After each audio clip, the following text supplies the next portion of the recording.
우리의 삶은 우리가 선택할 수 있는 것이 있고 선택할 수 없는 것이 있습니다. 우리가 바라는 것이 있고, 그러나 바라는 대로 되지 않는 것들도 있습니다. 참 감사한 것은 이 모든 과정을 통해서 하나님께서 우리의 삶을 인도하신다는 것입니다. 아브라함이 보낸 종이 리브가의 부모님 그리고 가족들의 축복을 받고 그녀와 함께 이삭의 집으로 출발합니다. 그리고 이삭과 리브가가 이제 결혼을 하게 되는데요. 63절부터 65절 말씀을 한번 보시겠습니까? 두 번째 손글을 넣어주세요. 63절부터 65절. 리브가가 이삭을 만났습니다.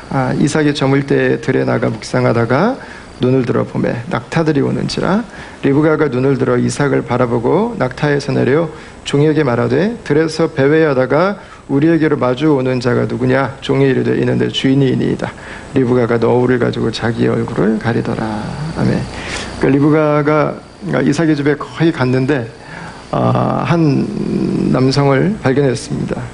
낙타에서 내려서 누구냐고 물어봅니다. 직감이라는 게 딱 있었던 것 같아요. 그랬더니 이삭입니다 라는 이야기를 듣고, 요즘에 우리 자매님들 결혼할 때 쓰는 면사포를 생각하시면 좋을 것 같습니다. 너울로 얼굴을 가렸습니다. 이 모습은 내가 당신의 신부입니다 라고 하는 것을 간접적으로 이삭에게 보여주는 그런 행동이었습니다. 이제 두 사람이 부부가 됩니다. 여러분 참 멋진 부부입니다. 이삭에 대해서 나오는 본문이 묵상하는 남자입니다. 묵상하는 남자. 여러분 얼마나 멋집니까? 묵상하는 남자. 다른 번역에는 기도하다가 이렇게 있기도 해요. 거기다 이삭은 십자가의 은혜를 아는 사람, 부활의 능력을 아는 사람. 그러니까 믿음이 아주 분명하게 서 있어요. 근데 묵상하는 남자. 그럼 얼마나 귀합니까? 거기다가 아내는 어떻죠? 아내는 아주 건강한 여자. 몸도 마음도 영적으로도 아주 건강한 자매. 두 사람이 만나서 결혼을 하는 겁니다. 행복하길 바라죠, 우리가. 그죠? 어떻게 보면 꿈의 배우자 같아요. 이게 다 건강한 자매 만나서 결혼한 거 이러면 얼마나 좋아요. 거기다가 하나님 앞에 순전함까지 있는 자매라면 더 말할 필요가 뭐가 있어요. 남편에 대해서도 마찬가지죠. 하나님의 은혜를 분명히 알고 있고, 거기에다가 날마다 하나님 말씀을 묵상하며 살아가는 남자라면 여러분 얼마나 좋아요. 두 사람이 결혼을 하는데, 저희가 아브라함의 인생을 나누기 때문에 이삭의 삶을 다 살펴볼 수는 없지만, 이삭의 결혼 생활을 떠들어보면 우리가 생각하는 것처럼 그렇게 행복하지만은 않습니다. 이게 좀 아쉬움인 것 같아요. 이게 부족할 것 없는 것처럼 보이는 남자와 여자가 만나서, 심지어 묵상하는 남자와 하나님 앞에 순전함을 가진 여자가 만났음에도 불구하고 이 어려움이 있다는 거예요.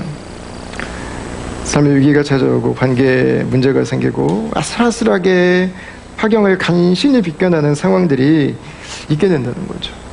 우리가 원하는 결혼 생활, 가정이라고 하는 건 그런 건 아닌데 왜 이런 일들이 계속해서 일어나게 될까라는 것입니다. 오늘 본문은 그것에 대해서 몇 가지 힌트를 주고 있다고 믿어요. 아마 어떤 분들은 이제 결혼을 하셔야 되는 분들도 있지만, 또 어떤 분들은 이제 자녀들을 결혼시키기 위해서 아마 기도하고 있는 분들도 계실 텐데, 어떻게 우리의 삶에 찾아오는 그 크고 작은 이슈들을 우리가 이기고 하나님께서 우리에게 주신 그 믿음의 가정을 이룰 수 있을까에 대해서 이삭의 삶을 통해서 잠시 나누는 것입니다. 자, 왜 이렇게 우리가 서로 삐그덕삐그덕 할까요? 첫 번째는 본성이에요. 우리의 본성. 62절을 한번 보겠습니다. 같이 한번 읽겠습니다. 62절 시작. 그때 이삭이 브엘라헤로이에서 왔으니 그가 네겝 지역에 거주하였습니다. 아멘. 여기서 말하는 네겝이라고 하는 이 지역, 여기 이삭이 있었다, 이렇게 이야기를 하고 있습니다. 네겝 지역은 그냥 광야입니다. 광야. 이스라엘 남단에 있는 넓은 사막지대입니다.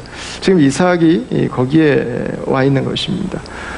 저희가 읽었던 그 창세기 본문 중에 여기 브엘라헤로이가 나오는데, 하갈과 이스마엘이 집에서 나와서 다음날 아침에 하갈이 마실 물도 없고 먹을 빵도 없어서 하나님께 울부짖었던 곳입니다. 그곳이 브엘라헤로이였습니다. 아무것도 없는 곳이에요. 광야, 황량한 곳, 삭막한 곳, 위험한 곳, 야생동물들의 으르렁거리는 소리가 있는 곳. 여러분, 이 적막하고 그리고 상처 입기 쉽고 다치기 쉬운 곳입니다. 이삭이 그런 곳에 있었어요. 참 재밌는 것은 존 엘드리지의 표현을 빌리면, 저는 이삭이 서 있었던 이 광야의 모습은 이 남자가 어떤 사람인가를 저는 보여준다고 생각해요. 존 엘드리지는 남자에 대한 책을 여러 권 썼었어요. 아주 명저들을 썼습니다. 그 중에 가장 대표적인 책이 와일드 하트라는 책인데요. 거기서 이런 이야기를 해요. 우리 주변의 지형이 우리 가슴의 지형과 일치한다. 광야는 남자의 가슴 같다는 거예요. 광야는 남자의 마음 같다는 거예요. 그러면서 이 책에서 이제 이런 표현을 하는데, 한번 조금 길지만 한번 보시죠. 당신도 기억하겠지만 아담은 에덴 동산 바깥 황무지에서 창조되었다. 태초에 대한 기록엔 창세기 2장에 분명히 그렇게 쓰여 있다. 창조가 완전히 다듬어지지 않았을 때 황무지 상태에서 남자가 태어났다. 아담은 나중에야 에덴으로 옮겨졌다. 그 이후로 사내들은 집안에 차분히 있지 못한다. 어딘가를 돌아다니고 싶어한다. 애타게 고향으로 가고 싶어한다. 남자의 가슴은 아직 길들지 않았다. 이렇게 기록하고 있어요. 흙에서 만들어져서 광야에서 태동한 그 남자의 속성을 너무 잘 보여주고 있죠. 그 쇼핑센터로 만족할 수 있는 남자는 없어요. 네. 텔레비전을 보다가 자기 인생의 비전을 발견할 수 있는 남자는 존재하지 않아요. 네. 남자는 광야를 향하게 되어 있습니다. 갈비뼈로 만들어져서, 갈비뼈가 여러분 우리 몸의 가장 중심이잖아요. 심장 가장 가깝고, 사랑받고 사랑하고 싶고 하나 되고 싶고 보호받고 싶고 안아주고 싶은 이 본성을 가진, 그래서 함께 있음과 공감을 가장 중요하게 생각하는 여성의 이 본성과는 너무 다른 거예요. 원래 페미니즘의 영향 때문에 이제 남자와 여자를 다 그냥 똑같다고 그냥 생각하는 경향들이 굉장히 강한데, 저는 그것은 이전 시대까지 역사 속에 여성들이 당했던 차별에서 나온 상처라고 저는 생각해요. 어떻게 여성과 남성이 똑같을 수 있어요, 여러분? 굉장히 넌센스적인 발언이에요. 그러나 이전 시대에 여성들은 인격이 없다고 생각하는 것과 똑같은 사고방식이에요. 하나님은 우리를 동등하게 지으셨어요. 동등하게. 남성과 여성은 우열 관계가 아니에요. 성경은 그걸 가르치지 않아요. 남성과 여성은 동등합니다. 그러나 하나님은 남자는 남자답게 지으셨고 여자는 여자답게 지으신 거예요. 여러분, 이 광야에서 흙으로 지은 남자와 가슴에서 갈비뼈로 만들어진 여자는 분명히 다르죠. 달라요. 이 남자는 때로는 뜨겁고 때로는 차갑습니다. 모험하고 도전하죠. 그 안이 황량하고 비어있는 것처럼 보일 때가 있습니다. 거칠고 경쟁하고 삭막합니다. 그러나 외롭습니다. 그 맹수의 본능 뒤에는 외로움이 있어요. 먹고 먹히는 긴장 속에서 살아갑니다. 그래서 남자들은 그 삭막한 마음을 가지고 있기 때문에 아름다운 것들을 사모합니다. 자신을 채워주는 존재에 대한 강렬한 로망을 가지고 살아가요. 자신이 차갑기 때문에 따뜻함을 항상 그리워하고, 자신이 긴장하며 살아가기 때문에 자신을 편안하게 해줄 수 있는 상대에게 둥지를 틀고 싶어하는 마음이 있습니다. 그러나 그 남자의 갈망은 사그러들지 않아요. 그러면서도 불구하고 남자는 계속해서 광야를 향해 있어요. 그래서 남자 이삭이 광야에 있다고 하는 것은 어떻게 보면 남자의 모습을 보여주는 것 같아요. 여러분, 그런 남자가 여자를 만나서 가정을 이루는 거예요. 이거 정말 기적 같은 일이에요. 기적 같은 일. 정말 신비로운 일이에요. 여러분, 오늘 본문에 보면 이 리브가가 이삭을 만나서 가정을 이루기 위해서 온 거리가 약 1000km 정도 된다고 제가 말씀드렸습니다. 저는 이게 여성의 마음이 아닌가 싶어요. 나와 함께 할 수 있는 한 사람을 찾아서 광야길을 1000km를 여행할 수 있는 게 여자인 거예요. 사랑에 대한 갈망, 나를 사랑해주는 사랑에 대한 그 갈망이 우리에겐 있는 거죠. 함께 살고 싶은, 함께 축복하고 싶은 그 사람을 만날 수 있다면 어떤 불편도 감수할 수 있고 어떤 어려움도 이겨낼 수 있는 것이 바로 그 마음에 있는 거죠. 여러분, 그 마음들을 함께 가지고 우리가 살아가면서 우리가 삐그덕거리는 것은 정상적인 거예요. 너무 다르니까. 하나님이 우리를 지으신 그 모습이 조금씩 다르니까. 그런 남자와 그런 여자가 함께 살아가면서 우리가 하하호호 웃으면서만 살아갈 수 있다고 하는 것은 정말 굉장한 신비고 대단한 일입니다. 우리의 다름은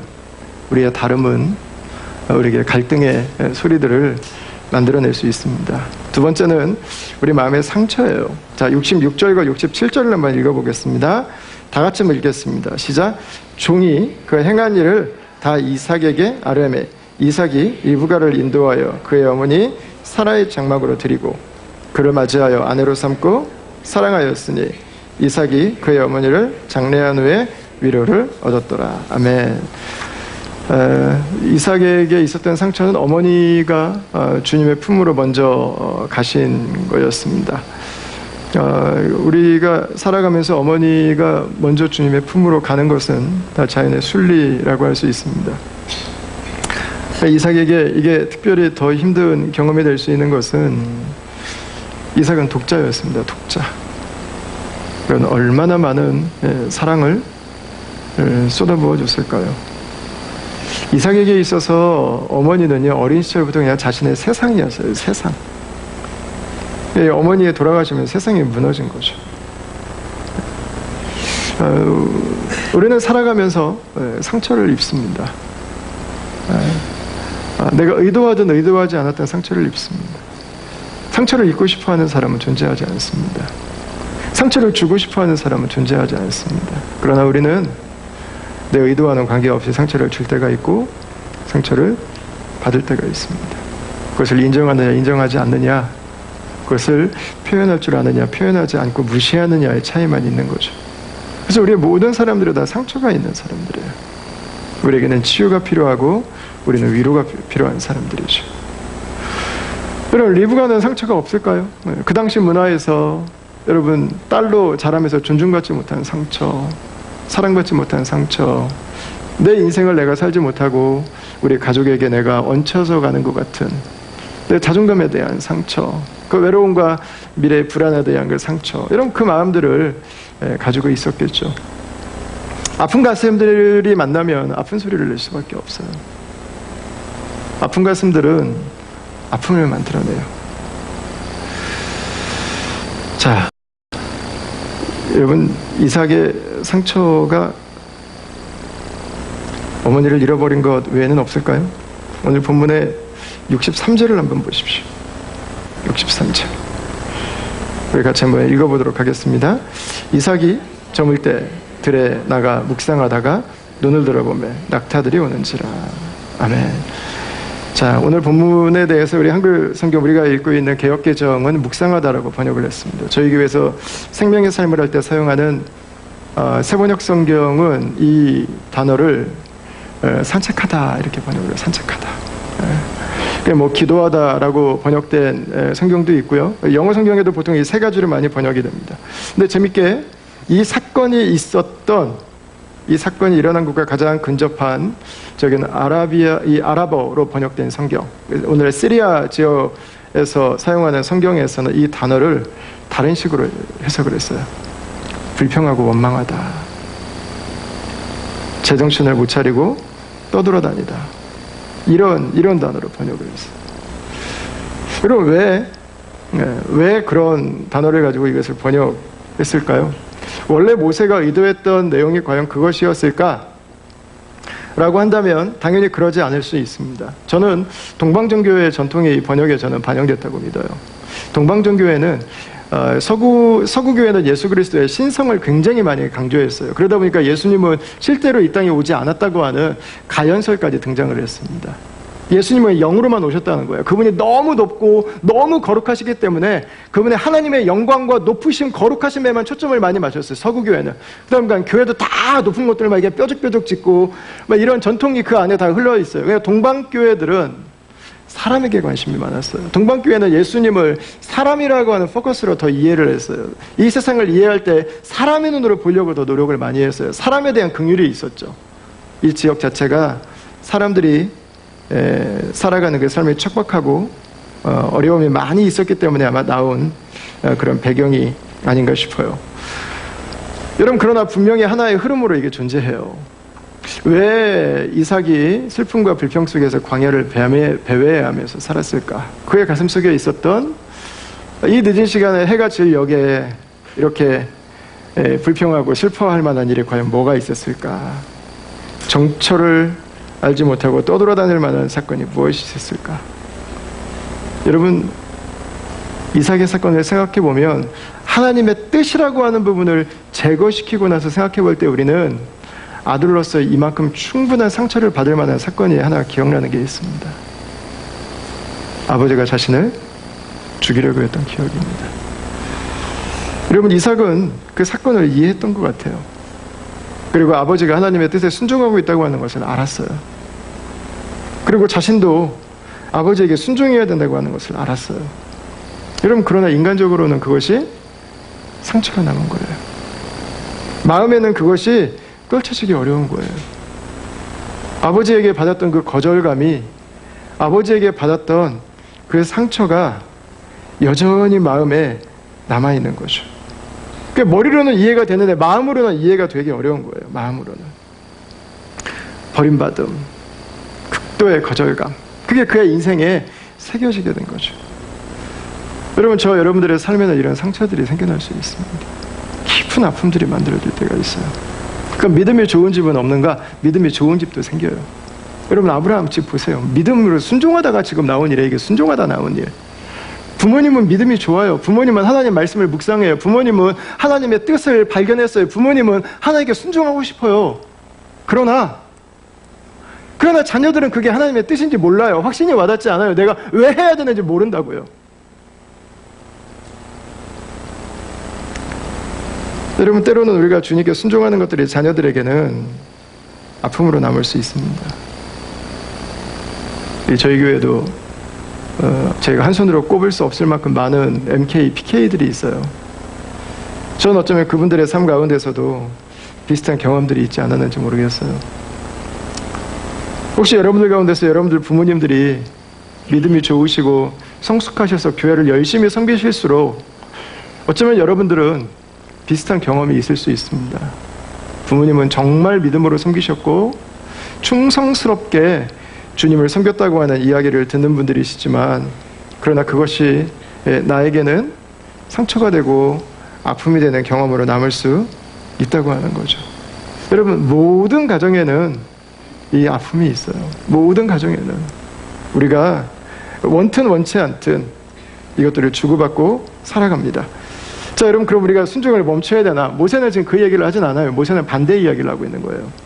순종해야 된다는 거죠. 그 순종이 우리에게 가져다 준 축복이 우리는 무엇인지를 알고 있습니다. 이런 우리가 자녀들에게 부모가 미치는 영향에 대해서 이야기를 했는데, 그때는 다 이해하지 못할 수는 있습니다. 그러나 그 자녀가 진리를 깨닫고 그 자녀가 하나님을 섬기며 살아가는 삶이 얼마나 놀라운 축복인지를 알게 되면 아마 부모님에게 감사할 거예요. 우리 부모님에게 고마워할 거예요, 아마. 모세는 그 순종이 이삭에게도 보상이 됐다고 하는 것을 알려줍니다. 결혼을 해서 아내에게 받는 위로가 있습니다. 가정에서 받는 채워짐이 있었습니다. 동시에 이삭의 삶은 축복의 이야기로 가득 차 있어요. 순종의 사람 이삭. 그는 흉년이 들었는데도 100배를 거두는 하나님의 축복을 누리게 됩니다. 그 이유는 바로 순종 때문에 그랬어요. 하나님은 순종하는 자를 지키신다는 거예요. 하나님은 순종하는 자를 책임져 주신다는 거예요. 하나님은 그 순종하는 자의 인생을 복되게 하신다는 거예요. 하나님의 위로와 하나님의 치유, 하나님의 회복의 역사가 그 자녀들에게 있을 뿐만 아니라 하나님의 진리를 나의 진리로 내가 확신하기 시작하면서 내가 그 진리 안에 살아가기 시작하면서 그 삶의 유산을 물려주신 부모님이, 그 교회를 나에게 물려주신 부모님이, 이 믿음의 삶을 나에게 물려주신 부모님은 이 세상 누구와도 바꿀 수 없이 값진, 나에게 육신의 생명을 주실 뿐만 아니라 나에게 영원한 생명의 자극제가 되어주신 부모님은 감사한 거죠. 여러분, 그러나 저는 이 땅에서 이삭이 누렸던 보상은 저는 작은 것이라고 생각해요. 여러분, 이삭이 주님의 품 안에 갔을 때 여러분, 천국에서 예수님의 십자가의 계획을 듣고 놀라지 않았겠어요? 우리 아버지 나 죽이려고 그랬는데 하나님 아버지가 예수님을, 여러분, 그 사건이 자신의 사건이라는 걸 알았을 때 하나님이 그 일을 통해서 그 자신의 후대들에게 하나님이 어떻게 우리를 구원하시고 하나님의 역사들을 어떻게 이루어가시는지를 보여주기를 원했다는 것을 여러분 알게 됐을 때 여러분 소스라치게 놀라지 않았겠어요? 아, 그렇게까지. 더 놀라운 거는 뭐예요? 나는 살았는데 예수님은 죽었잖아요. 나는 대속할 동물이 있었는데 여러분 예수님은 죽으셨잖아요. 그리고 그 예수님의 죽음 때문에 내가 산 거죠. 그 예수님의 죽음 때문에. 여러분 그 진리를 발견하면서 여러분 이삭은 얼마나 감사했을까요? 얼마나 감격했을까요? 여러분 저는 저와 여러분들이 주님의 교회를 섬기고 하나님의 말씀에 순종하며 살아가는 삶도 저는 마찬가지라고 믿습니다. 우리가 하는 일들이 지금은 우리가 다 이해할 수 저는 없다고 생각해요. 어떻게 우리가 다 이해할 수 있겠어요? 내가 주님을 섬기는 것들이 내가 부분적으로 내가 주님 앞에 순종하는 것들이 어떤 역사를 이루어갈지 우리는 다 몰라요, 여러분. 그러나 어쩌면 우리가 주님 품에 가고 나서는 더 선명하게 알게 될지 모르겠어요. 그때 왜 이 사람을 만나서 섬기게 하셨는지, 그때 왜 그 사람이 생각나서 전화해서 기도하게 하셨는지, 왜 하나님이 이 기도 시간에 그 사람을 내가 계속해서 중보기도할 수 있도록 하나님이 내 마음을 인도하셨는지, 왜 하나님이 이 사람을 내 옆에 붙여주셨는지, 왜 하나님이 하필이면 나를 이 다음 기회로 인도하셔서 우리가 함께 믿음의 삶에 순종할 수 있도록 우리를 부르셨는지 말이죠. 여러분, 자녀들이 하나님 나라의 진리를, 하나님의 뜻을 다 알 수는 없습니다. 그러나 그 자녀들이 그 하나님의 인도하심에 참여할 수 있도록 격려해 주십시오. 이거 하면 우리 애가 싫어하면 어떻게 하지? 우리 애 공부해야 되는데 여러분 그것 때문에 자녀들을 하나님의 말씀에 순종하고 하나님의 일에 참여하는 것들로부터 여러분 제외시키지 마세요. 어릴 때부터 집에서 순모임 하신다면 오늘은 모임이 있는데 친구들 오는데 같이 정리할까? 너 장난감 정리해 줄래? 여러분 하나부터 같이 아이들이 참여할 수 있도록 즐겁게 참여할 수 있도록 즐겁게 참여할 수 있도록 이게 좋은 거구나, 이게 당연한 거구나, 어릴 때부터 깨달을 수 있도록 어릴 때부터 우리가 루틴으로 하는 게 있잖아요. 예배 같이 예배할 수 있도록 격려해 주는 거, 우리 같이 자녀들이 같이 성경 읽는 거, 우리가 아이들과 함께 만나서 대화의 시간 갖고 아이들을 위해서 기도해 주는 거, 우리가 여러분 루틴으로 만들어 가야 되는 것들도 있지만 그러나 그 자녀들이 이 도시의 소외된 자들을 섬길 수 있는, 바라볼 수 있는 그 기회들을 만들어주고, 특별히 여러분 자녀들이 대학을 가기 전에 선교지를 반드시 보내세요. 선교지를. 호주나 영국이나 한국이나 미국만 돌아다니고 여행하면서 살아가면서 살면은요, 이 세상의 팩트를 모르고 살아요, 그 사람은. 전 세계 10%, 20%가 마치 세상의 전부인 줄 알아요. 이 세상에 얼마나 많은 악이 존재하고 있고 얼마나 많은 고통이 있고 하나님이 우리에게 주신 게 얼마나 많은지를 누리지를 못해요. 감사가 없어요. 여러분 좀 봐야 돼요. 봐야 섬겨요. 봐야 내가 하는 거구나. 내가 하는 거구나. 하나님이 나에게 주신 부르심이구나. 내가 진짜 많은 걸 누리고 있구나. 여러분 그걸 고백하고 깨닫게 되죠. 여러분 그 자녀들이 예수님 안에 있으면은요, 그 상처가 별이 돼요. 치유돼요. 회복되고 사명이 돼요. 네. 자녀들 너무 위하지 마세요. 정말 자녀를 위하는 건 그 자녀들이 주님께 순복하는 것을 가르치는 것입니다. 이 가정에 마지막 아픔이 하나가 있습니다. 자, 26장 6절과 7절 말씀을 같이 한번 보겠습니다. 창세기 26장 6절과 7절입니다. 우리 같이 한번 읽으시도록 하겠습니다. 시작. 이삭이 그랄에 거주하였더니 그곳 사람들이 그의 아내에 대하여 물으매 그가 말하기를 그는 내 누이라였으니 리브가는 보기에 아리따움으로 그곳 백성이 리브가로 말미암아 자기를 죽일까 하여 그는 내 아내라 하기를 두려워함이더라. 아멘.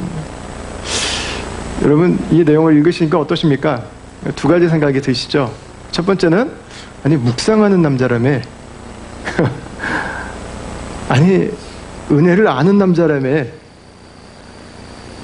십자가의 사랑의 문제를 깨달은 남자라며 이러고 있어요? 배신감이 좀 들죠? 그죠? 또 하나 드는 생각이 있습니다.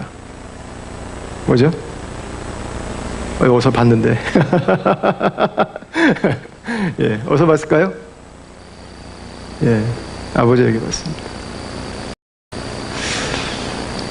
저는 아브라함이 이삭에게 하나님을 경외하는 백성이 위기가 닥치면 자신의 아내를 넘겨주고 나는 살아야 된다고 가르쳤다고 저는 절대로 생각하지 않습니다. 아버지는 그런 멘트를 하지 않았을 거예요. 아버지는 그런 식으로 자녀를 교육하진 않았을 것입니다. 그런데 안타깝게도 여러분, 아브라함은 아내를 사랑하라고 이야기했을 것입니다. 아내를 존중해야 된다고 이야기했을 것입니다. 아내와 하나 되어서 살아가는 삶이 이 세상 가장 큰 축복이라고 이야기했을 것입니다. 그러나 안타깝게도 이삭은 어린 시절에 직접 보았습니다. 뭐를요? 어머니가 밤새 울다가 낯선 사람들에게 잡혀가는 것을. 여러분, 아버지는 그것에 대해서는 무관심이었어요. 무책임이었어요. 모르는 척했어요. 그래야 내가 살았기 때문에. 주여. 예, 주여죠. 주여입니다. 예. 여러분, 말로 하는 것이 아니라 이삭은 이것을 본 것입니다. 그 사회에서는 이렇게 가르치고 있었어요. 남자들만의 카톡방에서는 이런 이야기들이 전수되고 있었어요. 위기가 닥치면 아내를 넘기면 된다. 여러분이 아버지로서의 무책임, 이 모습이 자녀들에게 그대로 흘러가게 된 것입니다. 여러분, 아브라함의 집안은 몇 가지 흘러가는 것들이 있어요.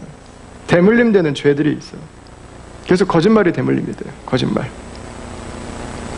따돌림이 대물림이 돼요. 사랑하는 자녀를 꼭 찍어놓고 하나만 사랑하다 보니까 나머지는 다 바보가 돼버려요. 그러다 보니까 가정이 계속 깨져요. 계속 깨져. 여러분, 자녀들에게 좋은 여건 만들어주려고 너무 많이 노력하지 말고요. 좋은 가정의 문화를 남겨주십시오. 그 좋은 집에 저 푸른 초원 위에 그림 같은 집을 짓고 살아도 날마다 분노가 쏟아지고 날마다 자책하고 날마다 가슴이 무너지는 인생을 살아가면은요, 그 집이 아무 쓸모가 없어요. 좋은 문화를 만들어줘야 돼요. 좋은 문화. 죄는 대물림이 되는 거예요. 부모가 자녀에게 죄를 대물림시켜 주겠어요, 여러분? 아무리 악한 아버지라고 자녀들에게 나쁜 가정 이루고 나쁜 아빠 되고 남편 되라고 말하는 사람이 어디 있겠어요, 여러분? 부모 마음이 다 똑같죠. 자녀들에게 다 좋은 걸 말해주겠죠. 여러분, 그러나 안타깝게도 자녀들은 우리가 말한 대로 살지 않고 우리가 보여준 대로 살아가는 거예요. 이게 다윗의 집에도 그대로 흘러요. 다윗의 집에도. 여러분, 하나님의 언약으로 부르신 하나님 메시아의 상징 아니에요. 근데 이게 똑같이 흘러요. 이게 똑같이 흘러. 다윗의 집안에 흐르는 두 가지의 가장 결정적인 죄는 자녀에 대한 무책임과 성적인 범죄예요. 이게 대를 이어가요. 이게 대를 이어가. 그렇게 하라고 여러분 가르쳤겠습니까? 아니죠. 보여준 거죠. 알코올 중독자 집안에서 알코올 중독자들의 나오는 비율이 2배가 더 높습니다. 폭력이 있는 집안에서 폭력이 대물림되는 비율이 1.7배가 더 높습니다. 미혼모가 미혼모를 낳는 비율이 훨씬 더 높습니다. 분노하는 집안의 자녀들이 분노하는 가능성들이 몇 배가 더 높습니다. 이런 모든 것들이 다 대물림이 돼요. 우리의 가정에도 건강하지 않은 문화들이 있을 수 있습니다. 우리의 가정에도 건강하지 않은 삶의 습관들이 있을 수 있어요. 여러분들이 이렇게 다른 우리가 만나서 살아가고, 우리는 지금까지 살아오면서 충분히 많은 마음의 상처들을 가지고 살아오고 있고, 우리가 예수님을 믿으며 살아왔든 안 믿으며 살아왔든 관계없이 말이죠. 우리가 내가 원튼 원하지 않던 우리의 가정에서, 사회에서 우리에게 내려진, 우리가 대물림 되어진, 우리가 보고 배운 그런 온전치 못한 문화들이 있습니다. 여러분, 이것들을 어떻게 이겨내야 될까요? 몇 가지 부분들을 나누고 싶어요. 첫 번째는 나에게도 그것이 있을 수 있다고 하는 것을 인정하는 것입니다. 이게 너무 중요해요. 인정하는 것. 나에게도 우리 가정에도 이게 있습니다라고 하는 걸 인정하는 거예요. 일단 인정이 안 되니까 나아지질 않아요. 개선이 안 돼요. 인정이 안 되니까 이게 문제입니다. 이게 죄입니다. 이게 인정이 안 되니까는요 그냥 덮고 살아요. 항상 다 이렇게 사는 거지. 남자면 다 이러는 거지. 부부면 다 이러고 사는 거지. 그냥 그렇게 그냥 가요. 여러분 없는 걸 긁어서 부스럼 만드실 필요는 없어요. 그러나 있다면 인정할 수 있어야 돼요. 그것이 언어라면 언어, 습관이라면 습관, 관계면 관계, 마음이면 마음. 그게 출발점이에요. 여러분 그러나 인정만 가지고는 안 되죠. 치유되고 회복으로 가야죠. 여러분 그걸 위해서 우리에게 필요한 것은 예수 그리스도를 영접하는 것입니다. 예수님을 내 삶의 중심에, 내 삶의 기초로 모시는 것입니다. 그 내 삶의 습관들을 계속 바꿔가는 거예요. 누구 중심으로? 예수님 중심으로. 예수님이 나에게 주시는 언어는 어떤 것일까? 우리가 아기 때 엄마 아빠에게 모국어를 배우는 것처럼, 마더텅을 배우는 것처럼 이제 성령의 은혜를 다시 배우는 거예요. 내 인생의 진정한 축복이 되는 마더텅을 배우는 거예요. 내 인생에 우리 가족의 진정한 축복이 되는 습관들을 이제 배우기 시작하는 거예요. 그 축복이 되는 감정들을 이제 배우는 거예요. 이제 배우는 거. 네. 하나씩 하나씩. 왜 맨날 이래? 나한테 해준 게 뭐 있어? 이 언어들이 고마워. 당신으로 내가 살았어. 당신 때문에 내가 너무 감사해. 여러분 축복의 언어들로 계속해서 바뀌어가는 거죠. 하나씩 하나씩. 죽이는 언어가 살리는 언어가 되는, 서로를 죽이던 시간에 서로를 살려주는 축복의 시간이 되는, 여러분 이 은혜들이 여러분 가정에도 날마다 있게 되길 축원합니다. 그러니까 하나님은 바꾸실 수 있는 분이에요. 바꾸실 수 있는 분. 따라합시다. 하나님은 바꿀 수 있는 분입니다. 여러분 믿으십니까? 아멘. 예. 하나님 바꾸실 수 있는 분입니다. 여러분 세상의 습관을 의지하지 마십시오. 세상에 우리에게 가르쳐준 것들을 의지하지 마십시오. 그것이 하나님이 나에게 주신 것인지를 여러분 한번 생각해 보십시오. 그 삶을 지속할 때 나와 우리 가정과 이 사회에 어떤 영향을 줄지를 한번 생각해 보십시오. 그리고 하나님이 나에게 주시는 언어는 어떤 것인지 여러분 한번 골라보십시오. 성령께서 나에게 가르쳐 주시는 언어, 성령께서 나에게 담아주시는, 내 마음에 담아주시는 그 마음들은 무엇인지, 여러분 그런 것들을 가지고 하나씩 하나씩 하나님께 우리의 언어와 우리의 감정과 우리의 생각과 우리의 습관들을 배워가는 것입니다. 여러분 이 과정을 위해서는요 하나님 말씀이 내 삶의 우리 가정의 기준이 되는 것이 너무 중요해요. 그래서 그 말씀이 우리의 삶에 적용되는 거예요. 그 은혜가 우리의 가정에서부터 적용되가는 것입니다. 우리는 자녀를 다 사랑한다고 말합니다. 자녀를 사랑하지 않은 부모는 없습니다. 그러나 자녀의 스펙트럼은 놀랍게 사람마다 굉장히 넓습니다. 어떤 분들은 무책임, 아이를 방치하는 게 아이를 사랑해요. 어떤 분들은요 아이를 잡듯이 잡아요. 숨을 못 쉬게 만들어요. 왜? 사랑하니까. 그 아이의 인생을 위해서, 그 아이의 미래를 위해서. 여러분 다 사랑해요. 다 사랑. 우리가 내가 지금 건강하게 살아가고 있는지에 대한 기준을 여러분 뭘로 잡아야겠습니까? 감사하게도 고린도전서 13장에 사랑이 있어요. 그 사랑은 무슨 사랑이에요? 사도 바울이 예수 그리스도에게 경험한 사랑입니다. 그 사랑은 누구의 사랑이에요? 구약 성경에서 하나님이 자신을 떠나고 배신하고 등 돌리고 죄를 따라 살아가던 이스라엘 백성들을 향해서 하나님의 역사 속에 두고두고 보여주신 바로 그 사랑이에요. 오래 참는 사랑, 견뎌주는 사랑, 기다려주는 사랑, 버텨주는 사랑. 언제까지요? 당신이 내 마음에 드는 행동을 하지 않아도 나는 당신을 사랑합니다. 너가 내가 원하는 데까지 변화되지 않아도, 수준이 올라오지 않아도 나는 너를 사랑할 거야. 그럼 그게 주님의 사랑이죠. 나에게 주신 주님의 사랑. 변화는 언제 일어나요? 그 사랑을 받을 때 일어나요. 그 사랑을 받으면은요 내가 기대했던 수준을 넘어버릴 수도 있어요. 여러분, 사랑은 결과를 염두에 두고 하는 게 아니에요. 그건 사랑이 아니에요. 그건 조종이라고 하는 거예요. 내가 원하는 대로 그거는 조정시키고 있는 거예요. 조종시키고 있는 거. 내가 너에게 얼마큼 내가 너에게 이렇게까지 했는데 네가 어떻게 나에게 이럴 수 있는가? 그럼 그건 사랑이 아니에요. 그건 조종하는 거예요. 조종하는 거. 여러분, 하나님 말씀이 내 사랑의 기준이 되게 하십시오. 달라지지 않아도. 사랑은 결과에 필요하지 않아요. 사랑은 출발선에서 필요한 거예요. 아이들이 내가 원하는 만큼 따라와 주지 않아도 괜찮아, 아빠는 그래도 너를 사랑해. 내가 원하는 만큼 변화가 일어나지 않아도 왜 이렇게 변화되지 않아? 여러분, 그런다고 변화되는 사람이 어디 있어요? 그래도 괜찮아요. 나는 그래도 당신 사랑해요. 나는 당신의 그 모습을 가장 사랑해요. 여러분, 그게 주님의 사랑이죠. 그러면서 우리가 기억해야 될 게 죄를 인식하고 죄를 거절하는 것입니다. 이 부분에 대해서 가장 우리에게 영향을 많이 준 분은 존경받는 청교도 신학자인 존 오웬입니다. 이분은 이것을 죄 죽이기라고 하는 단어를 사용을 했어요. 죄 죽이기. 우리가 그리스도를 영접하고 우리가 하나님 말씀을 따라서 우리의 삶을 하나님이 주신 것으로 변화시켜가는 작업과 동시에 우리의 삶에 남아있는 죄들이 있다면 그 죄를 우리가 인식하고 그 죄를 구체적으로 거절해야 된다는 거예요.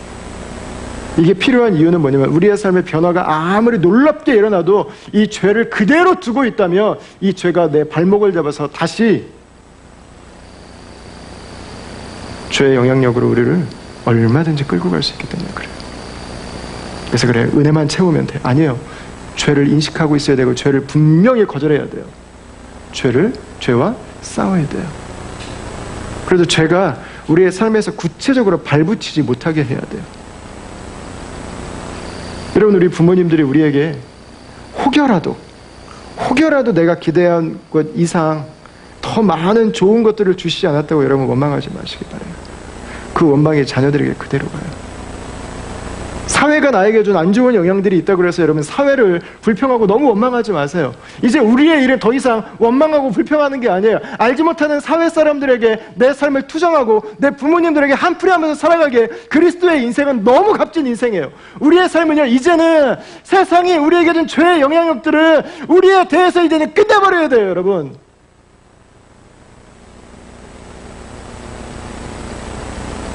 내가 받았던 영향들을 이제 십자가로 가지고 가면 돼요. 여러분, 그것들은 자녀들에게로 가지고 갈 게 아니에요.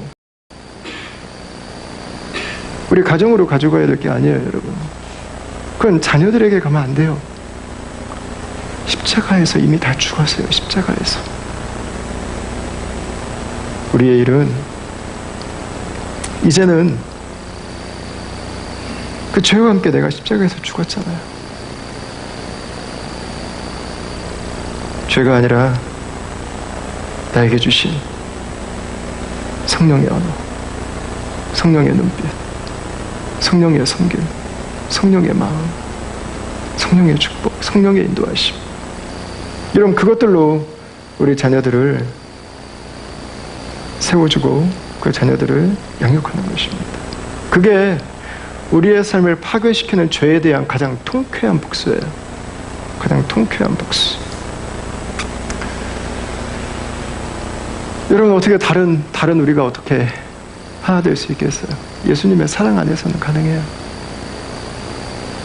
남자와 여자가 너무 다르지만 그리스도에게 자신을 순복하고 자신을 맡기면 그리스도 안에서는 하나 될 수 있어요. 하나됨의 그 친밀함을 누릴 수 있어요. 어떻게 여러분 우리의 상처가 치유될 수 있어요? 여러분, 십자가 안에서는 치유가 돼요. 하나님의 은혜 앞으로 나아가면 치유를 경험할 수 있어요. 여러분, 죄가 어떻게 끊어지겠어요? 그리스도의 십자가는 우리를 더 이상 죄로 말미암아 멸망과 고통으로 우리의 삶을 내몰지 않습니다. 이제는 그 죄로 말미암아 우리에게 찾아와야 될 고통과 저주는 우리에게 다 풀어졌어요. 예수님은 우리의 아픔을 대신 담당해 주셨습니다. 내가 아픈 만큼 그분도 아프셨어요. 그리고 그분은 우리에게 하나님 은혜 안에 있는 다른 삶을 주시기 원하셨어요. 여러분, 예수님 안에 있으면 죄가 끊어져요.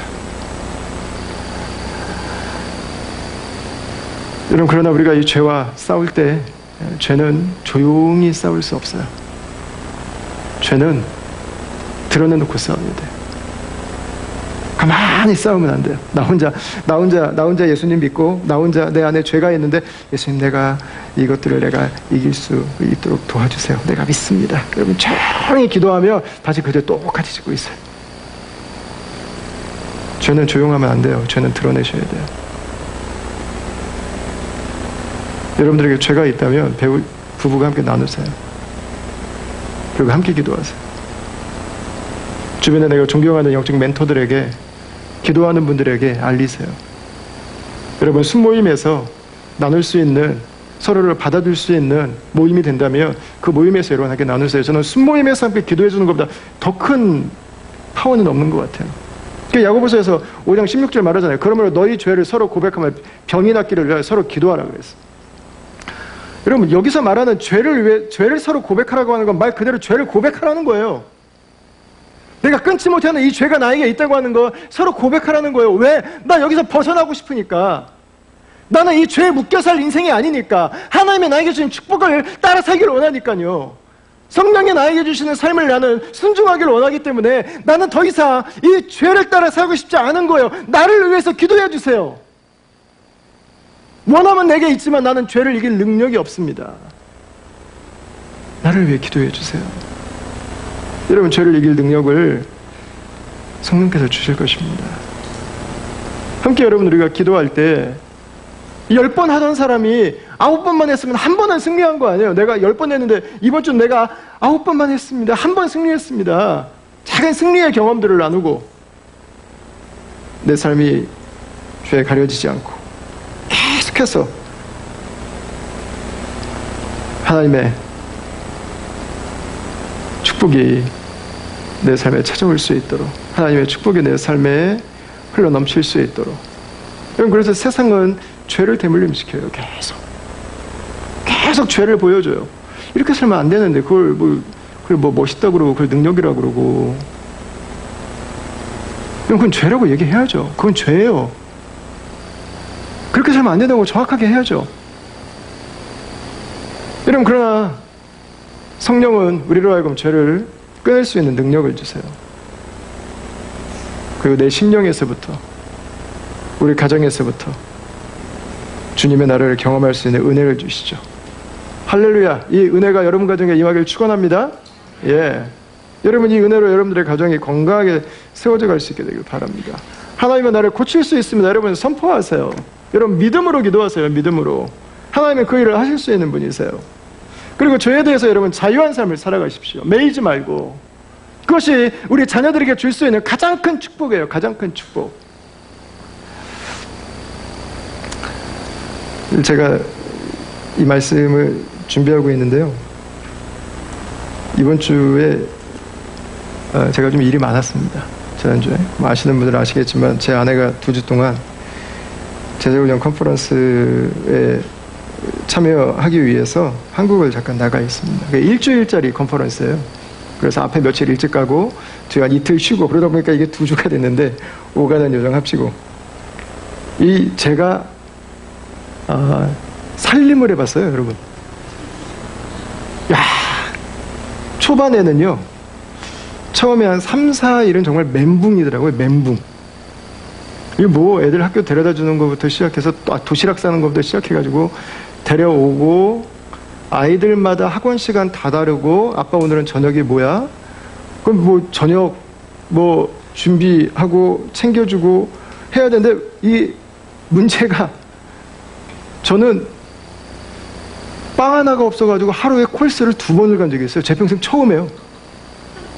쇼핑하러 하루에 세상에 일주일에 2번도 안 가는 사람이 하루에 2번을 다 가보고 근데 제가 2주 동안 제가 정말로 섬겨야 될 일들이 좀 많았어요. 저희 특별새벽기도회도 다가오고 있고 그리고 저희 부활절 연합성회도 지금 저희 교회가 그러니까 제가 지금 메인으로 어쨌든 이것들을 이제 기획해서 지금 준비하고 있고 이러니까 또 한국의 한 잡지사에서 저에게 가정에 대한 글을 좀 써달라고 부탁을 해가지고, 왜 잘 써야 되잖아요. 그래도 잡지에 출판돼서 나가는 건데 이거 뭐 대충 쓸 수가 없잖아요. 이게 잘 써야 되는데, 애들은 오늘 도시락 뭐냐고 물어보죠. 뭐 저녁 먹으려고 보니까는 뭐 밥이 없으니 갑자기 뭐 달려가서 밥 해야 돼. 이게 장난이 아닌 거예요. 그러면 제 마음에 한동안 불편함이 있었어요.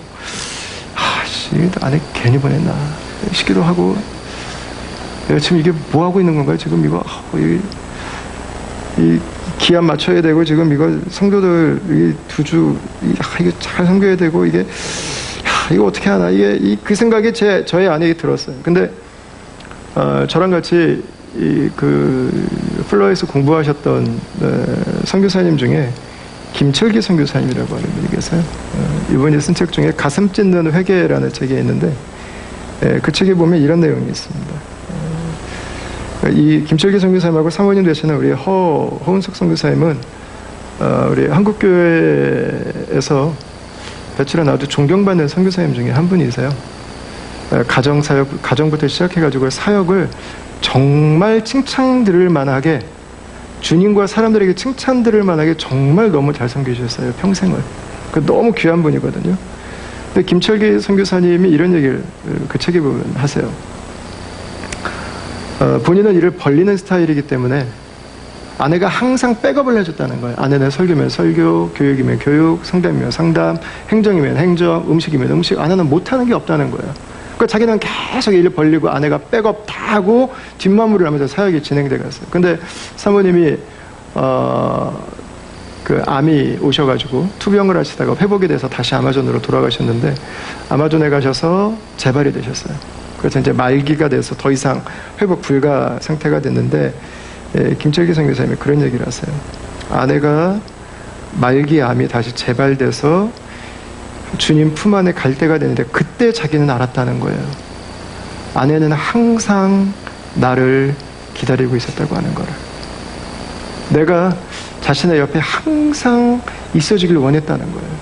근데 자기가 볼 때는 아내가 너무 완벽하니까, 너무 부족함이 없으니까, 내 아내는 내가 없어도 잘하고 아이들도 잘 키우고 자기의 삶도 완벽하게 컨트롤할 수 있는 사람이라고 생각하셨다는 거죠. 그런데 정작 아내의 죽음을 눈앞에 두고 보니까 아내는 내가 언제나 필요했다는 거예요. 아내는 나를 언제나 원하고 있었다는 거죠. 그러면서 이분이 하시는 말씀이 그거예요. 나는 사기꾼이었다고. 내 아내는 나를 그렇게 원하고 있는데, 내 아내는 나의 사랑을 그렇게 필요로 하고 있었는데, 나는 인디오들을 사랑한다고 하는 칭찬을 듣고 아마존 선교에 새로운 지평을 열었다고 하는 그 인정을 받으면서 나는 사역자로 위선을 떨면서 행세했었다고 하는 거죠. 여러분, 제가 한국에 써서 보내야 되는 글이 하필이면 가정에 대한 거였습니다. 뭐 애들 저녁도 안 해주는데 무슨 가정에 대한 글을 쓰겠어요. 네. 여러분, 특별 새벽 기도의 주제가 주기도문입니다. 그러면 자기 집도 못 구하는데 무슨 주님의 나라를 구하고 설교를 하겠어요. 그래서 제가 마음을 딱 정했어요. 그래, 내가 우리 애들도 못 섬기는데 무슨 성도들을 말씀으로 섬기고, 내가 우리 애들도 못 먹이는데 무슨 뭐 한국의 잡지사에 뭘 글을 보낸다고, 무슨 이게. 그래서 제가 이번 한 주간에 저게 굉장히 중요한 레슨이었어요. 여러분, 제가 결혼한 지 20년째입니다. 20년째. 딸 5에 곱디고 온 아들로 자란. 20년이 지나면서 저에게 굉장히 중요한 울림이 하나 찾아왔어요. 내 아이들의 도시락을 싸는 것과 특별 새벽 기도회를 위해서 말씀을 준비하는 것은 똑같다는 거예요. 아이들이 저녁 먹을 설거지를 하는 것과 시드니에 있는 온 교회들이 연합해서 부활절 집회를 하는 그 집회를 섬기는 노력은 다르지 않다는 거예요. 제가 그걸 깨달았어요. 여러분, 저의 인생을 돌아본다면 정말 놀라운 변화입니다. 예수님 안에서 20년 만에 제 생각이 이렇게까지 달라지네요. 하나님 은혜죠. 여러분, 오늘 설교 제목을 저는 우리 집 이보다 더 좋을 수 있다라고 잡았습니다. 저는 예수님 안에 있다면 우리 인생은 이보다 더 좋을 수 있다고 믿습니다. 그 가정들이 모여진다면 우리 교회는 이보다 더 좋을 수 있습니다. 그런 교회들이 세워진다면 우리가 살아가는 사회는 이보다 더 좋을 수 있습니다. 그게 주님께서 우리에게 주신 소망이고 꿈이고 비전이에요. 사랑하는 다음가족 여러분, 궁합이 잘 맞아서 잘 살지 않습니다. 결혼 잘 시킨다고 행복하지 않습니다. 예수님 안에 살아갈 수 있게 되길 바랍니다. 예수님께 헌신된 아내와 남편이라면 그 다름에도 불구하고 충분히 사랑할 수 있습니다. 넉넉하게 사랑할 수 있습니다. 내 인생 최고의 사랑은 신혼 때가 아니라 바로 오늘이라고 하는 고백을 날마다 할 수 있어요. 여러분, 예수님 안에 있다면 우리가 이 세상을 살아가며 상처를 받고 상처를 주며 사랑하지만 그 상처가 우리를 다스리지 않고 상처가 치유되고 상처로 말미암아 내 삶이 회복되어지는 놀라운 경험들을 하게 될 것입니다. 예수님 안에 있다면 죄의 습성을 따라오던 나의 삶이 성령의 습관들로 하나하나 변화되어져 갈 것입니다. 여러분, 더 좋은 가정, 더 행복한 가정이 아니라 우리 예수님께서 우리에게 주시기를 원하셨던 그 하늘의 소망을 담고 있는, 하늘의 행복을 담고 있는 가정으로 저와 여러분들의 가정이 변화되어서 우리만이 아니라 우리 자녀들에게까지 그 가정의 축복을, 이 공동체의 축복을, 더 기대할 수 있는 사회에 대한 축복을 물려주는 여러분 우리 다음 가족들이 다 될 수 있기를 주의 이름으로 축원합니다.